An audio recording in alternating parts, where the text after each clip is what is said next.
The emerald tiara of the Queen of Jordan. Made of black gold and emeralds in 2000, the decoration resembles a wreath of ivy leaves, hence the name Emerald Ivy, one of Queen Ranji's first owned tiaras. The sunburst tiara, a shimmering legacy of the Iranian royal family. Every time I come across a new tiara, I am struck anew by the imagination and delicate craftsmanship of the jeweler who created it. Among the many glittering treasures of the Iranian royal collection, few can rival the breathtaking beauty of the so-called sunburst tiara. Its very name evokes light and brilliance, and one glance at the jewel is enough to understand why. The design resembles either the fan tail of a peacock in full display or radiant flower buds captured in the first blaze of dawn. Both images capture the essence of this extraordinary piece where luxury and artistry intertwine. The tiara once belonged to the royal family of Iran, yet, despite its magnificence, it rarely appeared in public. Its beauty was reserved for the most solemn occasions, kept hidden from the wider world. But let us examine it more closely. At its heart lies a large, cushion-cut spinel of a soft rose hue, glowing like a captured sunset. Around it radiates a halo of smaller round diamonds, each serving as the foundation for one of the sun rays. These rays, stretching outward in sharp yet graceful lines, are tipped with teardrop-shaped emeralds, their polished surfaces as smooth as drops of dew. At the very center, the largest stone, a spinel weighing an impressive 50 carats, commands attention with regal authority. The artistry, however, does not stop there. Flanking the central motif are delicate blossoms, their petals formed of diamonds surrounding glittering hearts of light. Even the base of the tiara, often neglected in other designs, is adorned with translucent crystals, giving the piece an airy, almost ethereal glow. It is a jewel that manages to be both majestic and weightless, dazzling yet elegant, the perfect balance of opulence and refinement. As for its origins, history offers more mystery than clarity. Scholars suggest the tiara was likely created in the second half of the 19th century, a period when similar sun ray motifs enjoyed great popularity in Europe and Persia alike. Diamond rays were often employed in the making of aigrettes, ornate hair ornaments fashionable at the time, and it is not difficult to imagine the tiara's creator adapting this theme on a far grander, more majestic scale. Most likely, the tiara was among the commissions of Nasser al-Din Shah Qajar, the 19th century ruler whose passion for jewels was legendary. His reign followed a time of loss. The royal treasury had been gravely diminished after the assassination of Nader Shah in 1747, forcing later monarchs to rebuild their collection of treasures almost from scratch. Nasser al-Din invested heavily in this endeavor, and the sunburst tiara may have been one of the glittering results of his patronage. There are whispers that Queen Consort Jayran, one of Nasser al-Din's beloved wives, may have worn this radiant piece, though no surviving portraits confirm the story. If true, it would have symbolized both the Shah's devotion and the rebirth of the Persian treasury after years of decline. Boucheron Loop Tiara. The jewellery was created in 1902 for Princess Mary of Wales, and De Beers diamonds were used in the tiara. Later, in the status of Queen, Maria the Great ordered the tiara to be redone in 1911. It became the basis for the Delhi Durbar tiara, which was prepared specifically for a trip to India. Princess Olga's Diamond Tiara Riviera. The jewellery was made around 1860. The first owner of the tiara was Grand Duchess Olga Konstantinovna, but in 1923, Olga Konstantinovna presented the Diamond Riviera to her granddaughter, Princess Olga of Greece and Denmark. A family heirloom, the pearl and diamond tiara of the Duchess of Norfolk. Few jewels command attention quite like a tiara. Crafted to crown the heads of noblewomen, these glittering creations embody both family heritage and personal elegance. Among the many tiaras gracing Britain's aristocratic houses, one stands out for its refinement and quiet mystery: the pearl and diamond tiara of the Duchess of Norfolk. Its most famous wearer was Lavinia Fitzalan-Howard, the 16th Duchess of Norfolk, who passed away in 1995. Born Lavinia Strutt in 1916, she was the daughter of Algernon Strutt, 3rd Baron Belper, and Lady Eva Primrose, Countess of Rosebery. In 1937, she married Bernard Fitzalan-Howard, the 16th Duke of Norfolk, and together they had 4 daughters. The tiara, set with luminous pearls and sparkling diamonds, was likely part of the family's long-held jewel collection. Curiously, however, it remained out of public view until the 1950s, when the Duchess herself began to bring it into the spotlight. In 1953, she wore the tiara at a gala performance at Covent Garden celebrating the coronation of Queen Elizabeth II. 2 years later, she appeared in it again at a glamorous Givenchy fashion show held at the Dorchester Hotel in London. There is even speculation that Lavinia may have worn the tiara much earlier, in 1937, during the coronation of King George VI. On that historic day, she was among the duchesses tasked with supporting the ceremonial canopy over Queen Elizabeth as the Archbishop performed the anointing. If true, the tiara's history of appearances stretches back to one of the most significant royal events of the 20th century. Throughout the years that followed, the tiara became a familiar companion to the Duchess of Norfolk at numerous state ceremonies, including the grand openings of Parliament. Its luminous combination of pearls and diamonds perfectly matched the solemn grandeur of such occasions. In 1975, with the passing of the 16th Duke, the title of Duke of Norfolk passed to a distant relative, but Lavinia remained a respected figure. Her eldest daughter, Anne Cowdray, inherited the Scottish lordship of Herries of Terrigalls. Following Anne's death in 2014, the title passed to her younger sister, Lady Mary Mumford, who became the 15th Lady Herries of Terrigalls.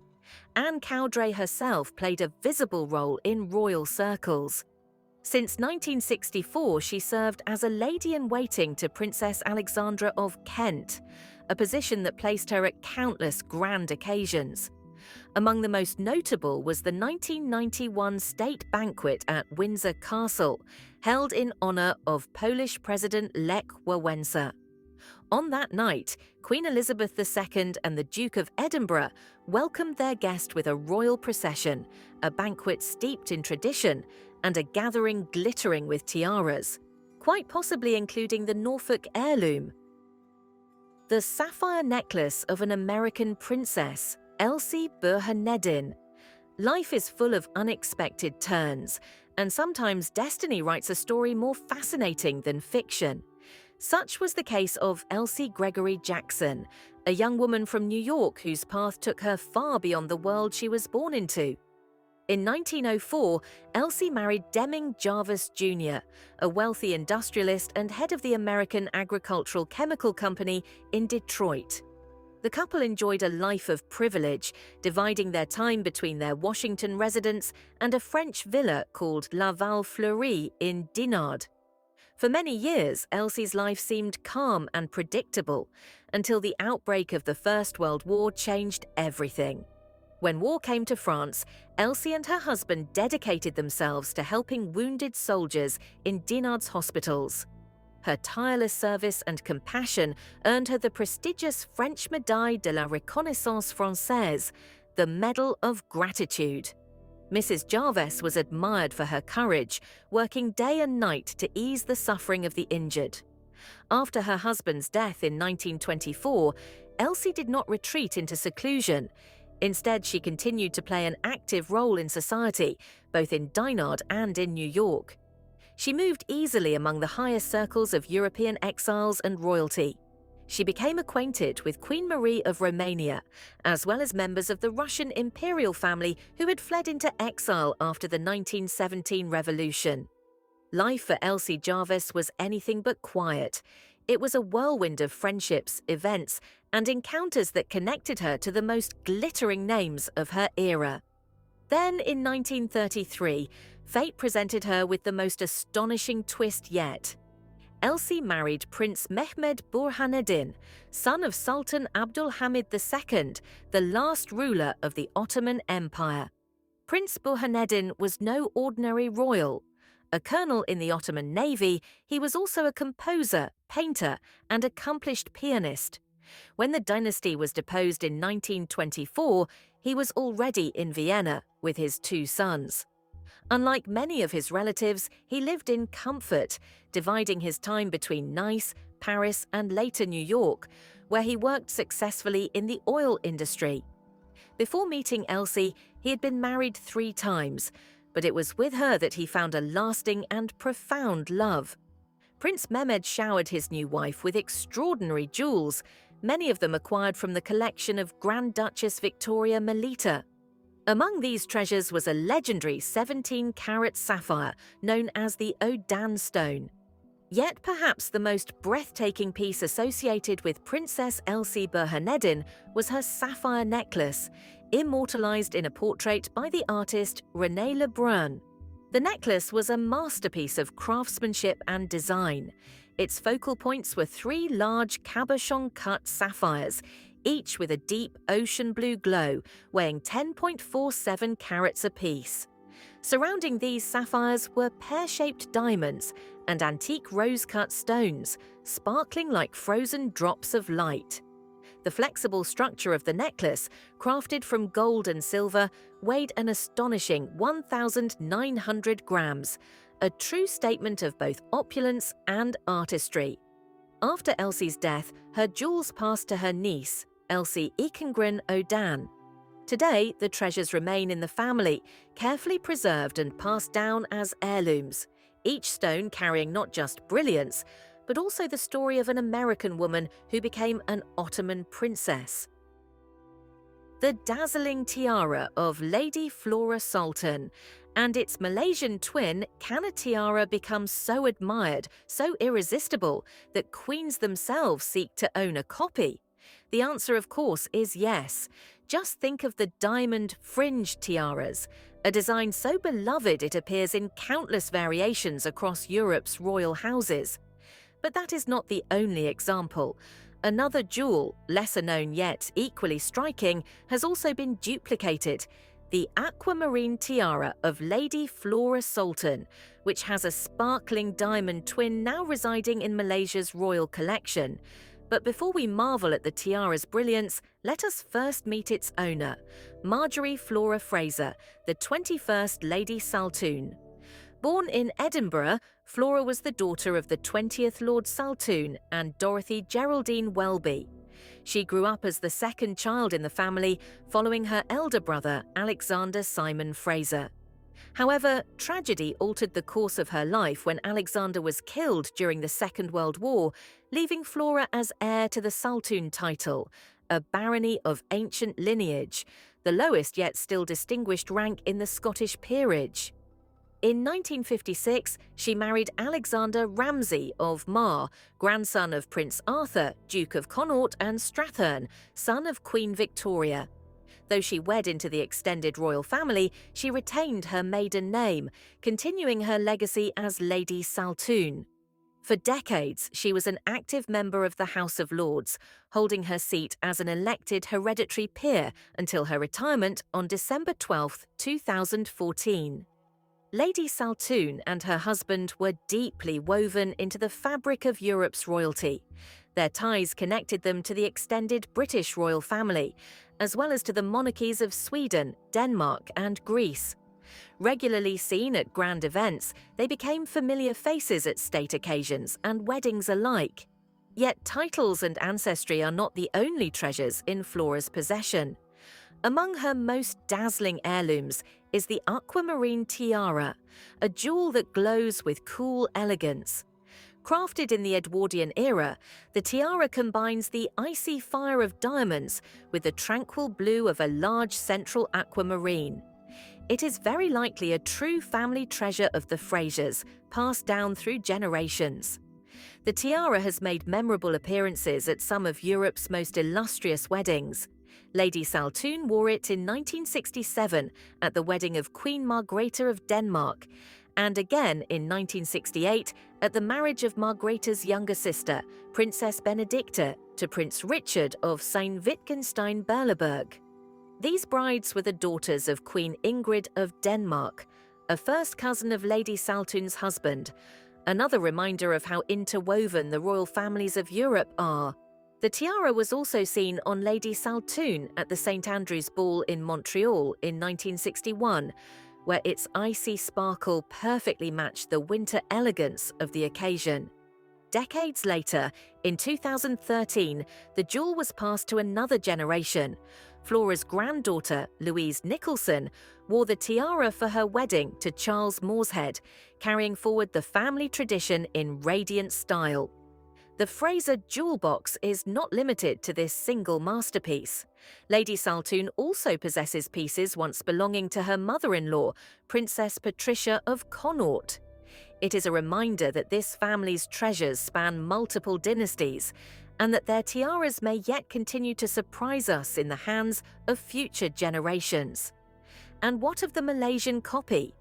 A striking diamond creation echoes the form and spirit of Lady Saltoun's tiara, but belongs to the Queen of Malaysia. Though born of different histories, the twin pieces together tell a story of shared admiration across continents. For when a design is this beautiful, its appeal knows no borders. Between 1858 and 1861, in the Spanish countryside near Toledo, one of the most astonishing treasures of the Middle Ages came to light: the famous treasure of Guarazar. Yet, despite its fame today, the story of its discovery remains cloaked in uncertainty. The details are fragmented, blurred by time, and passed down more like folklore than history. Still, what we do know makes for a tale worthy of legend. It began, as many discoveries do, with chance and nature. For days, heavy rains had lashed the hills around Toledo. Torrents of water carved rivulets through the soil, washing away top layers of earth and exposing what had lain hidden for more than 1,000 years. In a garden near the monastery of Santa Maria de Sorbaches, a group of villagers noticed a stone chest jutting out from the softened ground. Curious, they opened it, unaware they were disturbing what seemed to be the burial place of a priest. What they saw inside left them speechless, a dazzling collection of golden ornaments. Shock quickly turned to calculation, for the villagers understood at once that such wealth could bring them more than awe. It could bring them profit. What happened next is hazy. The finds were sold to a local jeweller, who in turn passed them on to a French officer returning home. That officer then sold them to the Cluny Museum in Paris. Yet whispers suggest that not all the artifacts survived intact. Some, it is said, were melted down by the jeweller before he sold the rest, erasing forever parts of this royal treasure. But fate had not yet revealed its full hand. The villagers, sensing there might be more, returned to the site and unearthed further objects. News of the discovery reached Queen Isabella II of Spain. Determined to reclaim this glittering heritage, she ordered that the treasure be secured for the crown. And so the hoard that had slept for centuries entered once more into the light of history. Among all the objects from Guarazar, one stands out as the masterpiece, the crown of Reckeswynth. Unlike the crowns we imagine upon the brows of kings, this was not meant to be worn. It was a votive crown, a sacred offering, crafted not for earthly ceremony, but for the glory of God. The crown is a wide band of gold, about 10 centimeters thick, encrusted with pearls and sapphires. From its rim dangle pendants, each formed by a golden letter and a sapphire suspended beneath it. At its center hangs a golden cross, also studded with pearls and gems. Yet modern scholars believe this cross may not have belonged originally. They argue it was a separate artifact, later attached by French restorers in the 19th century who sought to complete the crown in their own way. At the top, a floral-shaped clasp attaches by a chain designed to hang the crown above an altar, a perpetual offering in shimmering gold and light. Its maker, none other than Regiswinth, king of the Visigoths, who ruled from 649 to 672. The Visigoths were one of the great Germanic peoples, descended from the Goths after their tribal union split into eastern and western branches. When Regiswinth inherited the throne from his father, King Chindaswinth, his rule was challenged by rebellions. To secure his power, he sought the favour of the church. To this end, he poured treasures from the royal coffers into votive gifts, none grander than this crown. What makes the dating of the crown so clear is its extraordinary inscription. Remember those golden pendants? Strung together, the letters form words, Rexis Vintus, Arex Offeret, a gift from King Regiswinth. In essence, the king signed his jewel in gold and sapphire. The Ottoman diamond parure of Princess Neslisha. Princess Neslisha Sultan was the granddaughter of Sultan Mehmed VI Vahideddin, the 36th and final ruler of the Ottoman Empire. Her Highness carried the legacy of a dynasty that once commanded half the world, and with her presence, she embodied its fading grandeur in the modern age. But Neslisha Sultan was more than a living link to imperial history. She became part of the vibrant, turbulent story of Egypt in the 20th century. During the 1940s, her face graced the covers of Egyptian and European magazines. She was celebrated not merely as a princess, but as one of the most beautiful women of her era. Tall, graceful, and commanding, with aristocratic manners and an aura of elegance, she turned heads wherever she went. As one journalist put it, she was the very essence of nobility. In 1941, Neslisha married Prince Muhammad Abdul Munaim Abbas Hilmi, son of Egypt's last Khedive. Though he stood only third in line to the Egyptian throne, fate elevated him unexpectedly. After King Farouk's abdication in 1952, her husband was appointed chairman of Egypt's Regency Council. For a brief moment in time, Neslisha Sultan, granddaughter of the last Ottoman ruler, stepped into the role of Egypt's First Lady. Yet even before politics touched her life, Neslisha had already secured her place as a fashion icon. Her sense of style was legendary, and the jewel most associated with her image was a dazzling Ottoman diamond parure. This set, composed of a necklace, earrings, and brooch, had a history as glittering as its diamonds. The story begins centuries earlier. In 1710, influenced by Sweden's King Charles XII, Sultan Ahmed III of the Ottoman Empire declared war on Russia. One of the pivotal episodes of this conflict was the Pruth Campaign of 1711. Tsar Peter I led Russian forces into Moldavia, but poor preparation left his army trapped along the Pruth River, encircled by Ottoman troops. Negotiations between Peter and Grand Vizier Baltachar Mehmed Pasha dragged on, and the situation for Russia grew desperate. Legend credits Empress Catherine I with saving not only her husband, but the Russian Empire itself. While Peter slept before what might have been a final, catastrophic battle, Catherine summoned a council of war. Secretly, she gathered her own jewels, heirlooms, and gifts from Peter, and sent them, along with a letter, to the Ottoman camp.